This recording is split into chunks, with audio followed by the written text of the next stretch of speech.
Hello दोस्तों, welcome to math Guru. NIS DElEd के पक्ष में एक काफ़ी इम्पॉर्टेंट डॉक्यूमेंट मुझे मिला है जो कि मैं आप लोगों के साथ साझा करना चाहूँगा। इसे देखने के बाद कहीं ना कहीं आप लोगों को इस बात का तो कम से कम विश्वास हो जाएगा कि एनआईएस डीएलएड जो है आने वाले कल में वैलिड ज़रूर होगा। बस ज़रूरत हम लोगों को ये है कि हम लोग अपनी बातों को अच्छी तरीक़ा से जज के सामने रखें।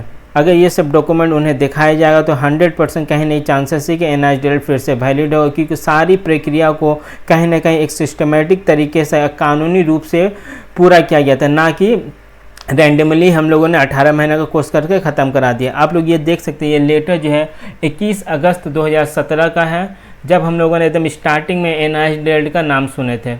ये चेयरपर्सन एनसीटी जो कि इसका हेड ऑफिस बहादुर शाह जफर मार्ग न्यू दिल्ली में है, उसे ये लिखा गया। और इसमें जो है कुछ पॉइंट को मैं आप लोगों को हाईलाइट कराऊंगा। ये येलो कलर का, शायद आप लोगों को साफ साफ ना दिखे, मैं पढ़ के बता देता हूँ। To ensure the above training through NIS. अच्छा, मैं 1 नंबर 2 नंबर भी पॉइंट पढ़ देता हूँ, उसमें भी कुछ इंपॉर्टेंट बात है। Sir, this is regarding training of the untrain in service elementary teacher in the government aided unaided private school an amendment to the section 23(2) of the RTA Act to extend the period for the such training to 31 March 2019 has been passed by the parliament, यानी parliament के द्वारा इस training को जो है पास किया गया था।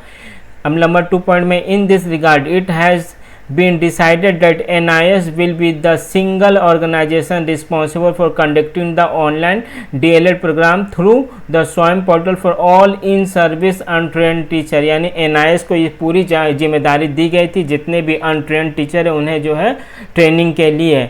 The tentative number of the in service untrained teacher at the elementary level is 11 lakh. उस समय जो शुरुआती तौर पर जब ये सर्वे किया गया था तो कहीं ना कहीं इस बात को जानकारी में थी, लगभग 11 लाख स्टूडेंट ऐसे हैं जो कि अनट्रेंड किए हुए थे, including teacher working in government aided and private, यानी गवर्नमेंट और प्राइवेट दोनों को ही मिला के school. However the actual number में चेंज, और ये एक्चुअल नंबर आप लोगों को जैसे पता है कि ये 11 लाख से 14 लाख के करीब करीब हो गया था। NIS will be completing all the academic activity, इस बात को अच्छी तरीक़े से ध्यान दीजिए, all the academic activity related to the above training by 31 March 2019। यानी इस लेटर में इस बात को कहीं ना कहीं एक टाइम लिमिट बांध दिया गया था कि 31 मार्च 2019 तक इस कोर्स को पूरा करना है। अब कौन सा सेक्शन के तहत हम लोग को रिलैक्सेशन मिला था वो ये आप लोग देखिए, 3 नंबर पॉइंट जो कि मैंने हाईलाइट किया वो शायद आप लोगों को ना दिखे।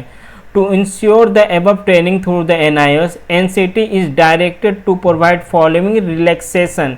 कहीं ना कहीं जब हम लोग का ये कोर्स स्टार्ट हुआ तो उस समय हम लोगों के पास लगभग 18 महीने का टाइम था, इसलिए हम लोग को रिलैक्सेशन दिया गया। तो कौन सा सेक्शन के तहत? सेक्शन 29 ऑफ द एनसीटी, यानी एनसीटी के जो सेक्शन 29 है उसके तहत एनसीटी ने हम लोगों को क्या दिया था? रिलैक्सेशन दिया था।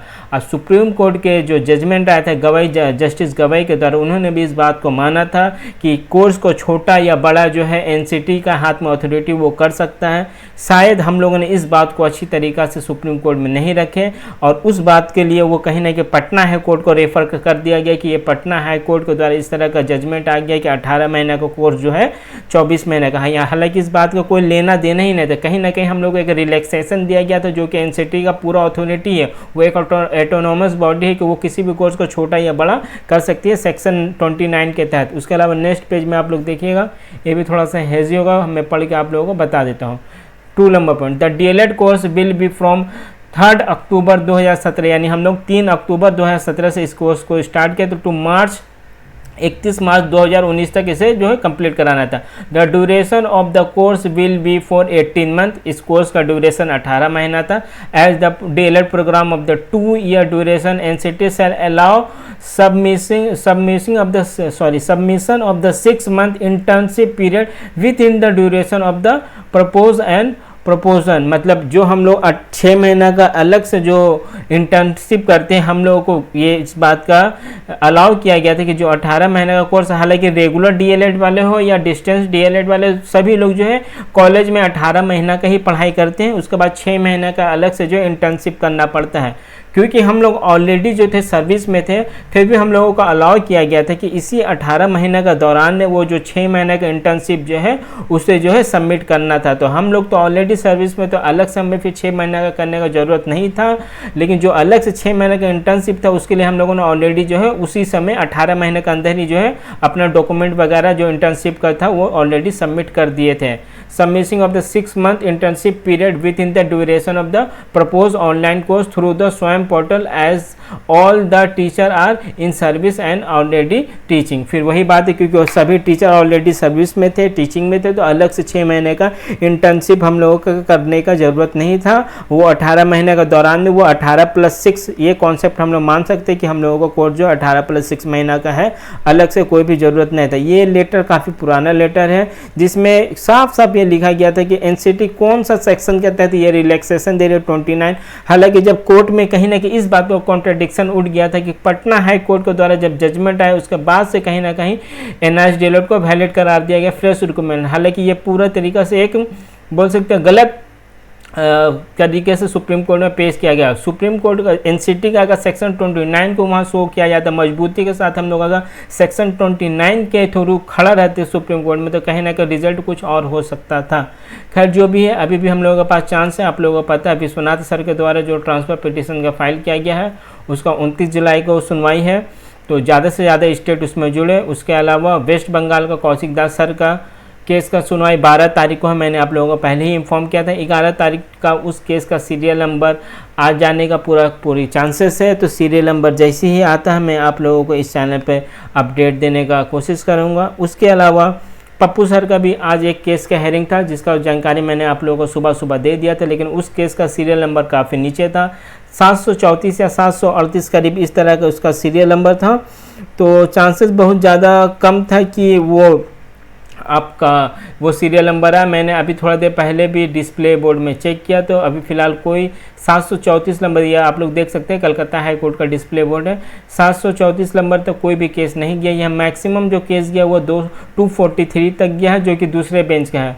तो बाकी सभी बेंच में मैंने चेक कर लिया है, उतना नीचे सीरियल नंबर तक का कोई भी केस का हेयरिंग नहीं हुआ है। उसके अलावा 12 तारीख को कौशिक दास वाले केस में एक छोटा सा प्रॉब्लम, अब मेरी हालांकि इस बारे में जानकारी नहीं है।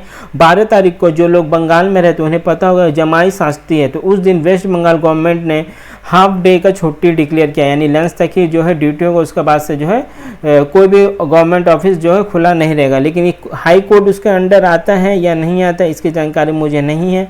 तो 12 तारीख को उम्मीद करते हैं कि हम लोग को हेयरिंग टिफिन का पहले हो जाएगा। हालांकि हाई कोर्ट शायद उस छुट्टी स्टेट गवर्नमेंट का अंडर में डायरेक्टली नहीं आता, तो हो सकता है हाई कोर्ट का फुल डे भी ड्यूटी हो। तो कल 11 तारीख को सीरियल नंबर जैसे ही आता है कौशिक दास का, उसके बाद से ये सिनेरियो समझ में आ जाएगा कि 12 तारीख वाला हेयरिंग जो है कितना बजे तक होने का चांसेस है। उस जो कोर्ट में जो हेयरिंग होगा उसका मैं लाइव टेलीकास्ट आप लोगों को कर दूंगा। आप लोग खुद देखिएगा कुछ हेयरिंग में आके कौशिक दास का जो टीम इतने ज़्यादा कॉन्फिडेंट है, कौन सा ग्राउंड लेकर वो इतना ज़्यादा कॉन्फिडेंट है। 1-2 हेयरिंग देखने के बाद हम लोगों को खुद समझ में आ जाएगा।